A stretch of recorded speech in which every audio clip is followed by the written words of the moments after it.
Welcome to the Financial Planning for Canadian Business Owners podcast. You will hear about industry insights with award-winning financial planner and entrepreneur Jason Pereira.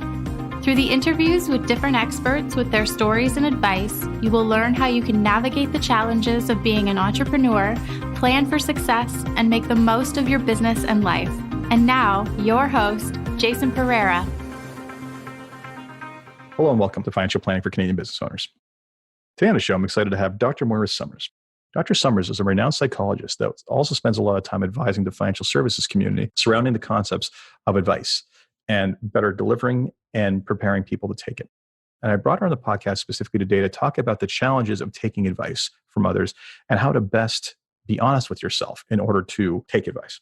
And with that, here's my interview with Dr. Moira Somers. Hello, Moira. Hello. Thank you for taking the time today. I am so looking forward to talking to you. Thank you so much. Well, the feeling is mutual. I've been looking forward to this one for a while. So, Dr. Moira Somers, please tell us about who you are and what it is you do. I am a psychologist and professor at the Max Rady School of Medicine at the University of Manitoba, and I am a consultant to the financial services professions. I am originally an Ontarian. I grew up in the Georgian Bay area and moved out to Winnipeg, Manitoba, because, you know, who wouldn't? And I've been here for many years now with my husband and family. Excellent. So I'm going to leave the joke about moving to Winnipeg alone. I have friends there who I don't want to ostracise.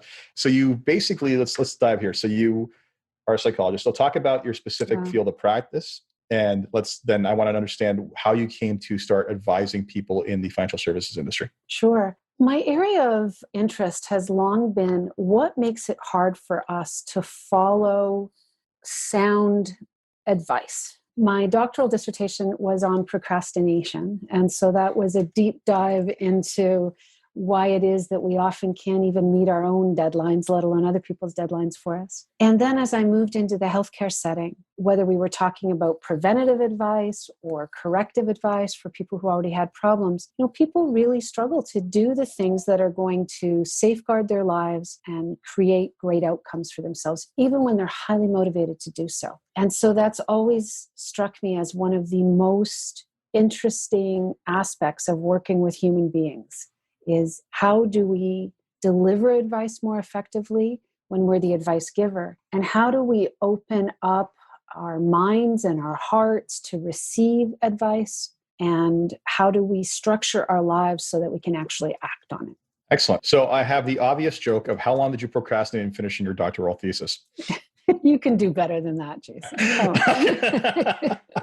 Come on. I finished it in record time. It was highly Sure you did. Sure you did, because everyone I know who's ever done a doctoral thesis has ever said that they finished it on time. Okay. Don't forget that I've taught in academia as well. I'm aware how this works.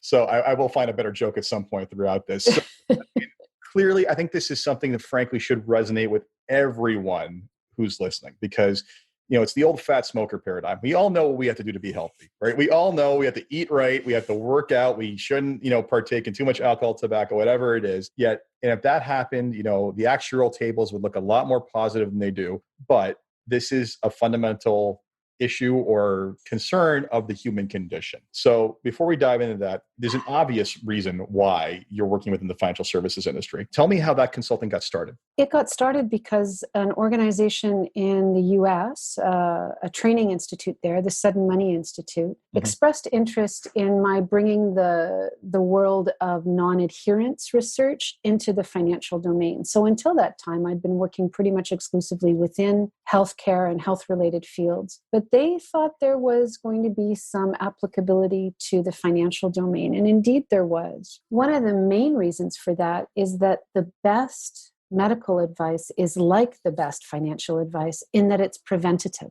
The best advice that you will act on is the stuff that gets you into trouble that you didn't even know you could have been courting had you not been there. But unfortunately, the hardest kind of advice to take is also the preventative advice. And so it's the best advice to receive and act on, and it's the hardest advice to receive and act on. And so that's how I got started. Very quickly, I ended up, this was at a time when the NFL players were in lockout. Do you remember that? That was... It was a sad day for me. Yes. Was it? I had totally sad.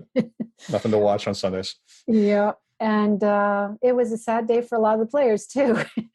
So I was asked to come speak at the NFL Players Association about the whole phenomenon of financial stress and the perils of pre-spending money that you didn't actually have yet, and how to hold the boundaries firm against people who didn't have your best interests at heart, or against expectations of other people, even people who loved you, but who nevertheless whose expectations could be quite burdensome or problematic.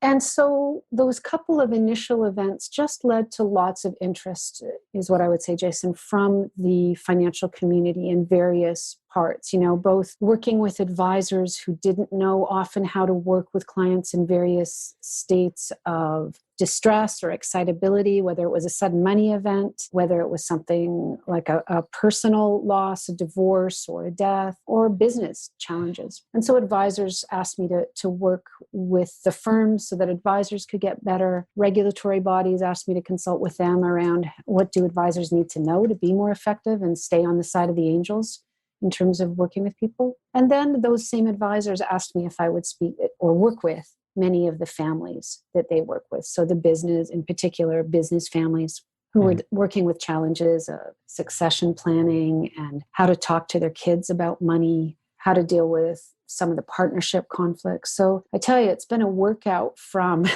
both the business end of things as well as the psychological expertise end of things. Because when money gets involved, emotions get involved and values get involved. And it's not just, it stops being a technical issue long before advisors or accountants or lawyers ever wish that it would have been. You cannot swing a cat in this realm without hitting on deeply held values or easily triggered emotions. It's just the water we swim in, it seems. Agreed. I mean, we often ask the question early on about when I see people struggling around the concept of controlling their spending, a lot of times the question around what was money like as a child, and the family comes in because I'm always trying to understand where they come from. And I mean, that's not to say, you are going to be infinitely better at this than I am. And I often say that, quite honestly, like one of the biggest deficiencies in the training for financial planners is the lack of attention towards understanding the psychological aspects of what happens with money. And we're not going to become therapists and counselors ourselves, but frankly, a generalist or a generalized knowledge of how people deal with these issues and how they deal with things in crisis, how they deal with crises. These are all things like if you're there for more than just the money aspect of their lives, these are issues you have to deal with. And a couple, for those of you who have not seen the ESPN 30 for 30 called Broke, I highly suggest it. It's all about athletes going broke. Highly suggest it because it is tragic and also amusing. But nevertheless, when you start talking about athletes losing money, that's the first thing that comes to mind. So before I actually, just to introduce the concept, I'd actually brought you on under the topic of being psychologically and emotionally ready to take advice and knowing how to absorb that. But I just want to explore a couple of the things that you said before we get there, because a lot of what you said was, quite honestly, I think we just talk at random, and this would make for one of the most interesting conversations I'm going to have. But I want to go back to your concept of adherence research, which I love the term, or non-adherence research. I love that term. It sounds so beautifully technical. Why is it so hard for us to take preventative action, right? Is it just because is the payoff is such a distant concept to us? Like, why is it that we are so bad at doing the right thing for us in the future today? As you would expect when you ask an academic this question, the first answer is it's complicated and it depends. As advice givers, we always tend to look to the clients and say, frankly, what the hell is wrong with them? That's I had this conversation the other day, where someone said that. I'm like, well, they're not listening because you're not getting through to them. So start reframing the problem. There you go. You go. But because we do have specialized technical training that allows us to see quite clearly a pathway, it's hard for us to understand why other people wouldn't just see it that way also. And it is the tendency of advice givers to default to client blaming and to get caught up in judgment. Whereas, in fact, Jason, the research shows that there isn't such a thing as a globally person. I mean, maybe some toddlers would fall into that category, but you haven't met my daughter. Most of us will stop at stop signs. Most of us obey the laws, but we do cherry pick which kinds of directives we're going to follow. And some of that will be predictable, like we're going to be happier to avoid advice that's painful, that's complicated, that's ongoing, even within the field of medicine. It's really easy to swallow an antibiotic when we have a raging tooth abscess and there's pain to remind us to do it. But as soon as it settles down, we often find, we look at that bottle 4 weeks later and find that there's 5 or 6 pills still in there because and it wasn't intentional, was it? It's just that once the pain wasn't there to remind us, it literally was out of mind. And so part of the problem with preventative advice is that we don't have pain motivating us. And sometimes if the advice giver doesn't do an adequate job, we also don't have insight motivating us. And so we will default to the things that are closer in terms of time to where we are now. And we'll do the easy thing, and we'll do the pleasurable thing, and we'll do the thing that is the default. And that's one of the challenges for all of us is how much can we automate this stuff? Because once we check a box, man, we seem to have an aversion to unchecking a box or to changing that check mark. There's a reason why 97% of Canadians pay their mortgages on time every month. And that's because the banks really understand defaults. They do not leave it to our memory to get that mortgage payment out of us. It comes out the first day of the paycheck, and it comes out automatically. And nobody has to remember to do that transfer. They understand that. You contrast that, but the same group of people, same group of Canadians, with our dismal savings rates. 97% of us pay our mortgage on time. The rate of people who actually contribute to long-term and short-term savings and emergency savings is much lower than that. And it's because often we rely on having enough money left over that isn't accounted for, and we'll get to it at the end of the month, or we'll get to it sometime. Same thing with writing a will. We all understand that it needs to be done, but the majority of us haven't done it or haven't kept it updated. If there were things that were nudging us, that were capturing pre-commitments, so that when our ship came in a little bit more, when we got that raise, if we'd already pre-committed to that save more tomorrow. Yeah. If, for example, when a young person applied for a credit card, if they had to watch a couple minutes of videos on how you can get yourself in trouble with credit and what is the wise use of credit, and just pass this little test before we give you the credit card, completely different outcomes happen. But we learn about stuff in isolation, in silos, at times when it's not necessarily convenient or meaningful to implement it. And so we don't implement it. So that's just a smattering of some of the reasons why we don't follow advice. It's interesting because so much of it is process design, right? Like, you mentioned, the banks being very effective at collecting mortgages because, hey, we know it's going to hit our account at the end of the month. The same concept to pay yourself first, right? And save more tomorrow. These are things I've talked about on the podcast before, are all highly effective. The credit card one, I often feel like if you went to use your credit card and your smartphone asked for an authentication and was like, are you sure you want to do this? You only have this much money left in your bank account. This was going to take you this long to pay it off. Here's the amount of interest. And there's like 5 checkpoints that you had to get through before you could actually say yes to the transaction. I don't think we'd spend as much on credit cards, right? But a lot of what is designed to be bad for us is instantaneous gratification. And the friction to getting there often tends to be low, right? Like it takes nothing for me to swipe my card, right? Like it's literally nothing. Whereas I think in the studies that show that if you use cash, you actually spend less because visualize constraints, you have to manually account for it. Lots of things I'm sure you could easily teach me lessons about as opposed to me talking about. Well, some of those things that are bypassed with the automaticity that marketers have figured out and casinos have figured out. What we know is that they actually change how our brain processes the information. So when we pay with cash, when we pay with credit card for something that some desired item, the pleasure centers of our brain light up. The anticipation centers of our brain light up. We're just thinking about good things. When we pay with cash, those same brain centers will light up on neuroimaging, but so will a center associated with pain and one associated with disgust. Paying with credit literally removes the pain of paying at the neuropsychological level. And I am most hopeful in the field of finance and how we run our businesses. I am most hopeful about any intervention that sets up different kinds of defaults, that provides just-in-time learning, that allows people to bypass the things that activate short-term emotion and that re-engage the things that activate long-term emotion that is meaningful. So let's actually now curtail into the actual reason I brought you on the podcast, even though that was, again, a conversation I could have continued having for God knows how long. And that comes down to the concept of psychologically being, I think, let's break this down to a couple of things. Recognizing that you need to take advice. I think most of us recognize we need to take advice, but then recognize being psychologically ready to take it and act on it. So basically, in terms of, I know everyone's different, best practices or what one's mindset should be in, what are the commonalities that will lead to success versus what's going to hold us back from being able to do that? It is hard to speak in generalities about this, but let me give it a try. Usually when we start a business or buy a business, there's a fair amount of confidence and hopefulness that goes into that. This notion that I could do this better than I've seen it done, or I could do this in a way that would support the kind of life that I want to have. I don't want to put it all on the altar of somebody else. I want to make this be for me or my family, or I want to do this technical thing that I do as an engineer or a software designer. I want to do it my way. I want to run my kind of marketing firm,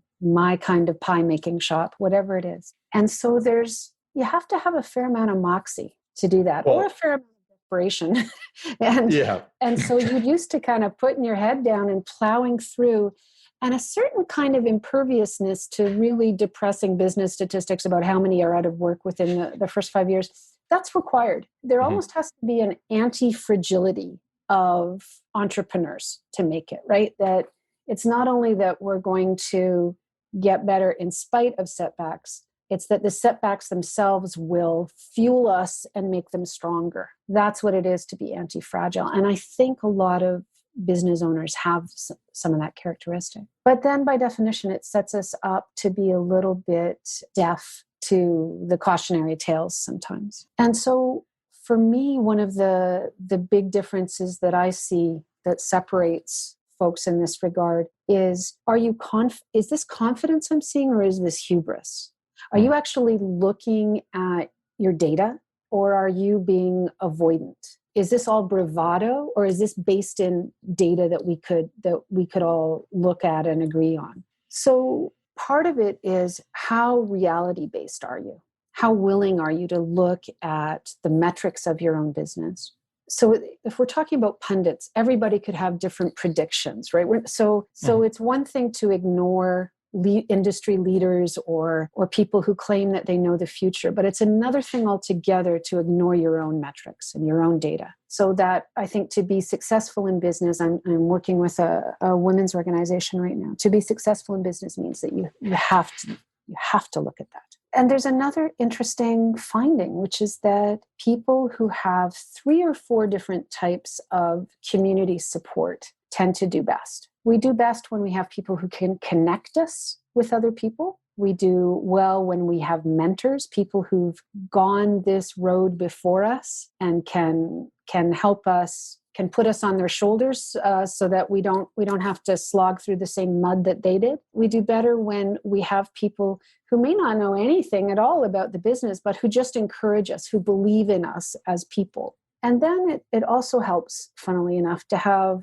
a few people who are kind of the negative Nellies who say, you're going to have to prove it to me because I don't know that you got it. You don't need a whole lot of those. In fact, a few go a long way. So to think about what kind of advice is it that you're needing, and what kind of emotional support or professional support are you needing along the way? That's that'll vary from time to time. Sometimes you need to know how to do something. Sometimes you need to know when. Sometimes you need somebody to tell you, as a LinkedIn article I just wrote today, you've been shot, now fall down, damn it. It is time to rest and restore. That did an excellent job. And it's amazing. I mean, how much of that resonated with me personally from both my own experience and also from the experience of just mentoring a lot of other people in this space and clients, right? Like the combination of clients and other advisors. So I always say the same thing. You have to be a never-ending optimist to basically start a business, right? As you said, the failure rates, and I always point to the episode of Seinfeld with the Spot of Death restaurant, where it's turned over.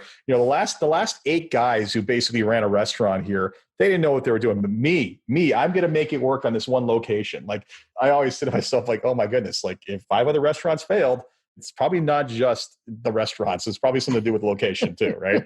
So you have that. And then I always say that the other problem when it comes to entrepreneurship, it's the most bipolar thing you could ever subject yourself to, because things go well, you're on top of the world, this is going to work. And then inevitably you have the dark periods where, money's tight, where you're dealing with staffing issues you never thought you would deal with, creditor concerns, whatever it is. And you worry about losing your mortgage, you're losing your home, right? Like you worry about that sort of stuff. And I think one of the reasons why I work so heavily with entrepreneurs is because I feel that I've felt that. Like I know what it's like to go through that. But it's interesting when people haven't. And I think to the young advisors I mentored, where they've had an opportunity to go independent or to basically start off an independent shop, buy a practice, whatever it is. And to me, it's like, yes, this is the opportunity. You do this. And the look of panic on their faces at the idea of it. And I have to refresh my memory that this is not an entrepreneur. This is a person who's not used to this world. So it's such a challenge. But I'm thinking of the book, as you talk there, I'm thinking of the book, The E-Myth. Well, you referenced the pie shop, so I knew you were going to go to the E-Myth.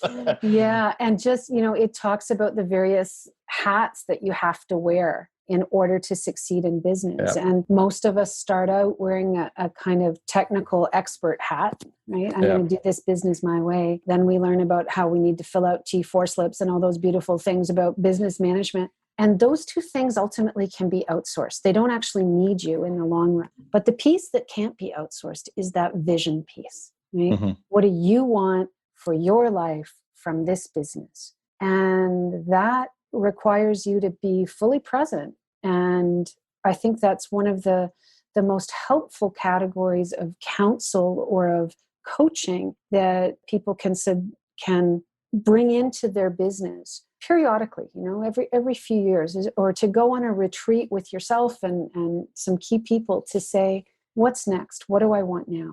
You can't outsource that. Life will just have its way with you and your business if you will not actively pick up the GPS unit and type in where it is you want to be going in the next little while. Yeah, and so often entrepreneurs end up, it's not the business enabling their life, it's the life being sacrificed for their business, right? And I can see how that would be incredibly motivating, a incredible factor for helping people move past I've got to do it all. Like I've said this before in previous podcasts, the hubris that does come into play where I need to do everything because I do it the way I like it and that's it. And to not think that there's somebody else who could basically do it better than you or advise you on how to do it better, more efficient. It's just hubris. Like it really is. And we need to open ourselves up to it. And I think what you said there, prioritizing the life outcome ahead of the business outcome. The only way we're going to get to the prioritization of the life outcome is if we change the business behavior, which we're only going to change if we take in advice from others in the first place, right? Because we wouldn't have an imbalance in the first place if we were doing it right. So I can see how that would be powerful. Do you think so, Jason? I don't know. My sense is that there are definitely periods of mandatory imbalance or inevitable imbalance in a business life. Like when you start up, you're gung-ho and thank God you are, because that's what you need. I don't know that you can start out perfectly balanced. I don't think you can. But I also think that depending on what life stage you're in, your life is more conducive to not being balanced, right? A lot of businesses get started when people are unmarried, when people are early on in life, right? If you need to work 60 hours a week, no big deal, right? Like it's just, you're not going out and hanging out with your friends as much, but eventually that price is paid. But as you said, when they have that crisis moment, maybe that's the catalyst or maybe it's not. And as the previous interview with Dave Sinclair, he had his crisis moment. It came after retirement. Maybe if he had taken the advice or been better at, and he talks about this himself, if he had been better at listening to others around him on other aspects of his life, he wouldn't have had that crisis to sell the business and then hit the wall after he did that. So what I'm getting from you is there's no panacea. So there's no pill to this, right?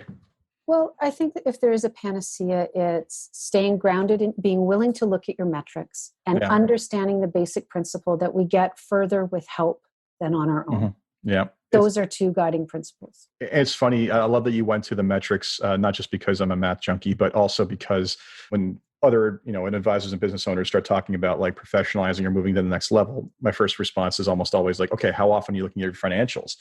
And the response is 8 out of 10 times, like when my accountant hands them to me, right? Like if you get to a certain scale of business, like that's not the answer. But if you're a professional or a solo practitioner, or maybe you have one employee or you're an advisor, the answer is almost always when the accountant hands them to me. And then they look at me kind of coyly saying, is that okay? I'm like, do you think Tim Cook looks at them once a year? The reality is that it's not a burden, it's an asset. And if you can use that information, it's only going to inform every aspect of your business. And I think being objective about the numbers, it's going to point to the weaknesses where we suddenly, I'll share a personal story. So part of my practice got transitioned to another advisor. And he was so just focused on retaining the clients and first he was focused on retaining the clients. Then he was worried about making the payments. And he had this large looming payment that was coming that he had basically almost panicked himself about. And at the end of the day, when we actually did the reconciliation, enough clients had left that most of that payment was not necessary anymore. And he had no idea because he'd been paying no attention to the numbers. He'd just been so busy trying to drive revenue. And, I said to him, think about the level of anxiety that you caused yourself for not objectively identifying where the problems were in the business. You could have, instead of worrying about making this payment that never had to be made, you could have focused on just improving on areas that would have actually bettered your business in the first place. Mm-hmm. And I think hopefully that was a wake up moment for him, that he realized that, okay, I completely looked at this backwards, but we'll see. Mm-hmm. And, it's interesting because you pointed out there are different kinds of metrics. Yeah. And he just didn't know which metrics were the most important. And I want to say that there are, because you and the business are inseparable much of the time as a business owner, there are relational metrics and there are health metrics. And often we don't care to ask those questions. We don't say to our spouse, how are we doing? Yeah. We don't ask our kids, how could I be a better mom? We don't go for the checkup. We don't step on the scale, or we don't check the blood pressure. We actively avoid some of those metrics too. It's not just the financial ones. We don't put it through the filter of, am I having fun yet? Still? Yeah.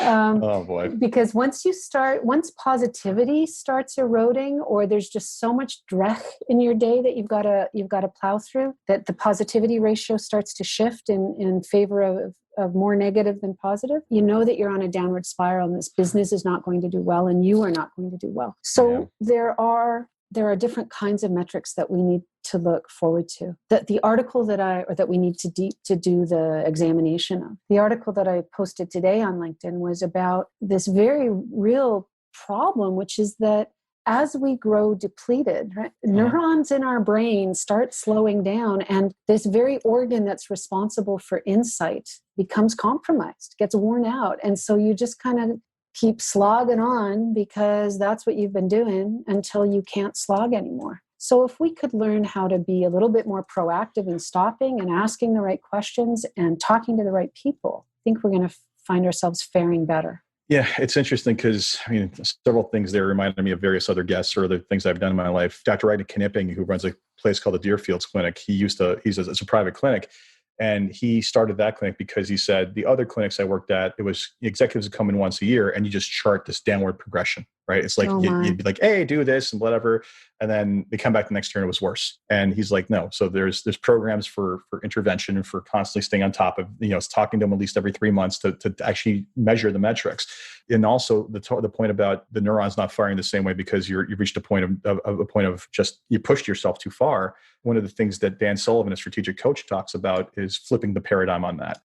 We burn ourselves out to go on vacation, and then we come back and we're highly productive, and then we burn ourselves out again, and then we need a vacation. And his entire stance is, no.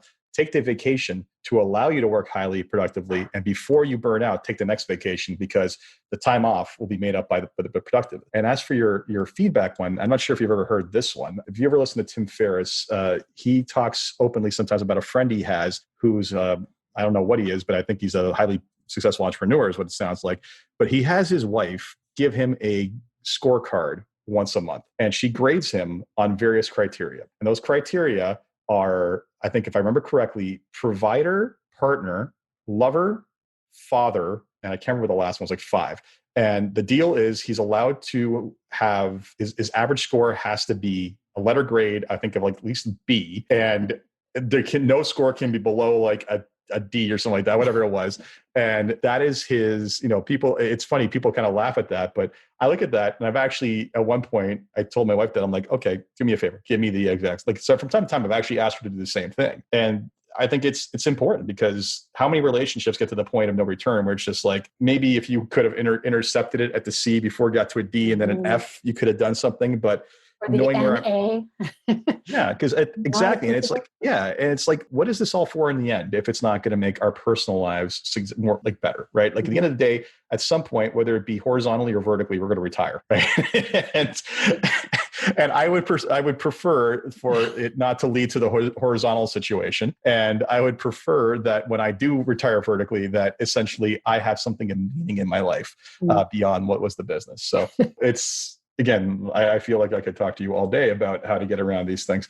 So, I mean, I love what you have to say about the objectivity of this all. About, I think if anything you said, I can sum up the different kind of aspects of what you talked about by face the truth. Face the truth. We're not good at facing the truth. You need feedback, whether that be quantifiable numbers or assessment. And then you can intervene, because that's going to point to the problems. Or you can continue to bury your head in the sand. That's the case. And one of the other last interesting stories before I ask another question. Remember, one client came in saying, I've decided this financial plan, and I'm glad we're doing it. And my friend asked me, why in God's name would you want to do that? Why do you want to know how bad it is? And I thought to myself, like, wow, that person, first off, assumes your situation is bad, but like, how bad is their concept of what their personal situation is? And to the point where they won't allow someone to even assess if it's a bad situation. Like, the level of fear of their own lives they must be living in is just, I can't imagine what the impact of that is. Yeah, that's shocking. It's shocking, but I'm sure that if some people were more frank about why they haven't done financial planning when approached about it, I'm sure that that's probably not far off. I don't necessarily want to know just how bad it is, unfortunately. So before we wrap up, I first of all not only want to thank you. Are there any kind of final thoughts around how people such as advisors can help business owners? Because especially, I mean, everybody faces these challenges in life, but I feel like with the business owners, it's at another level. We're responsible for so much more than just our job. We're responsible for typically the people we employ. The demands on that life are typically a lot harder than the average employee, I will say. And I will live and die by that because I've seen it. But besides the objectivity, like, what are the first kind of like fundamental steps that people can take to enable this conversation to happen? The first is to rein yourself in as an advisor. Often we are so concerned about for the people that we're advising, or we're so excited about their prospects, or we are so full of ourselves and confident about our own state of our own knowledge and wisdom, and that we just pour it out on them like a fire hose. And we don't truly stop and listen for what it is they're asking for, nor do we pay any attention to the signs that they're giving us around readiness, willingness, ability. Every one of us has competing demands on our time, energy, and money. And to be a good advisor means that you, first and foremost, the first thing you do is find out, what does this person want from me? What kind of advice are they looking for? It may not even be the thing that I think is most needed, but let me tell you, you get way more uptake in the long run if you start with what they've got the juice for, what they've got the mojo for. And implementation begets implementation. People look to advisors. They look to experts for advice for many, many different reasons. And one of them is in order to get into action, because they've become discouraged or they've become stuck. And if you can help them get out of park and start moving immediately, that's great. Doesn't matter if it's not the absolute perfect thing. If that's what they've got the juice for, let's go with it. The other thing that advisors need to do is to take a page from the book of the medical school research, which is always make a point of tapping into like figuring out what is motivating a person to engage in this if they actually have agreed that this is what they want to act on. What is fueling them through this, and is it sufficiently deep? And lastly, have you worked with them to identify what's going to get in the way? Because if both of you are whistling Dixie around the fact that there's somebody in their life that's going to be really peeved at them if they do what you say, who has the most contact with them? Who's going to win the day? It's probably not going to be you. The standards for financial professionals in Canada and the US, and even international standards now for CFP professionals, are that the advisor is responsible for implementing. Implementation is part of the advisor's job. It's not just a hit and run. Here I've delivered my commandments to you like the Lord Almighty on Mount Sinai, and you just scurry off and do what it says, please. No, it says we have to be there in the trenches, and we have to co-determine with them whose job is it to do this part and this part and this part. And how can I help this client who may have said, I've never been able to do this thing that you've asked me to do. I know I need to do it well. The spirit is willing here, but I've never been able to do that. Then it's not sufficient for you to say, oh, okay, I guess we can ignore that, right? A great advisor will say, let's start getting really granular here. Where is it that breaks down? Does that break down because you don't trust lawyers? Does that break down because you don't know a lawyer? Does that break down because you break out into a cold sweat every time you think about dying? Or does that break down because you and your wife or you and your husband are in conflict around who should be the guardian for your children? Where exactly does it break down? Mm-hmm. And so when you do factor analyses on why people don't follow advice, there are 5 domains that fall out pretty much every time. But it turns out that mistakes made by the advisor, Jason, account for more of the variance and non-adherence than what clients do. Like that's shocking to me, that I'm responsible for more of things not happening than the client themselves. Oh, shoot. That just so gets in the way of my blaming. Well, it's funny because that supports my theory about my statement previously about they're not listening to you because you're not getting through to them. Right. So that is, wow. I would love to see the research on that because it would not overly surprise me. It really would not overly surprise me. But so one of as much as that kind of makes my cheeks burn, the first, every time I come up on an article that says, yeah, it's all about you, Moira, it also is hopeful in the end, right? Because that is something that I have a profound degree of influence over. I can ask somebody in a meeting, is there anything that I said today that you didn't really get? I can ask somebody, could you tell me in your own words what we agreed would be the next best step and why? I can ask somebody, is there anything I said today that upset? Anything that I've said that just is not going to work for your life or business right now? I can create the kind of psychologically safe advising space so that people can surface that and know that it really matters, that it's welcome and that it's important that stuff come in. And then they can watch me pivot instead of me insisting that they get squished into this hole that I want them to be in. And I often, again, I'm going to relate to personal experience on this and, just watching people's body language and the information I get from that sometimes and having those moments where it's like, okay, I clearly said something to you that actually made you back up. Like, where did I make you, what's the concern? Was it me? Was it just a topic? And, the thing is I always find with that is that the sense of appreciation for the fact that you're willing to course correct in front of them. After you kind of tried to pare back that, if you can actually start to find the topic or the reason for that reaction, there's I'm really glad you stopped there. I'm really everybody wants to feel heard and respected. And too often, as I say in this industry, people talk past their clients. I am a genius. Listen to me. I am you're just the person sitting there and I'm just like the fire hose, just spewing stuff and you just need to drink it in. And I don't think that works for any of us, quite honestly. So Dr. Moira Somers, I sincerely thank you for this. Again, sometimes these podcasts, an hour is not enough, but this is definitely one of them. Before we go, where can people find you to learn more about your work and follow your continued teachings? They can find me on LinkedIn. Dr. Moira Somers. My website is moneymindandmeaning.com. And I have just put together an online course for advisors in particular about how to deliver advice more effectively. And you can find more about that at moneymindandmeaning.com or at Arlan, ARLAN, academy.com. I know what I'm signing up for very shortly. All right. Thank you very much, Moira. Thank you. So that was my interview with Dr. Somers. I hope you enjoyed that as thoroughly as I did. I found it deeply fascinating, and I highly encourage you to follow her and look into the various different endeavors that she has, because frankly, we could all get better at doing what is right for us and taking the right advice. So with that, as always, this has been Financial Planning for Canadian Business Owners. I'm your host, Jason Pereira. If you enjoyed this podcast, please leave a review on iTunes, Stitcher, or wherever you get your podcasts. Until next time, take care. This podcast was brought to you by Woodgate Financial, an award-winning financial planning firm catering to high net worth individuals, business owners, and their families.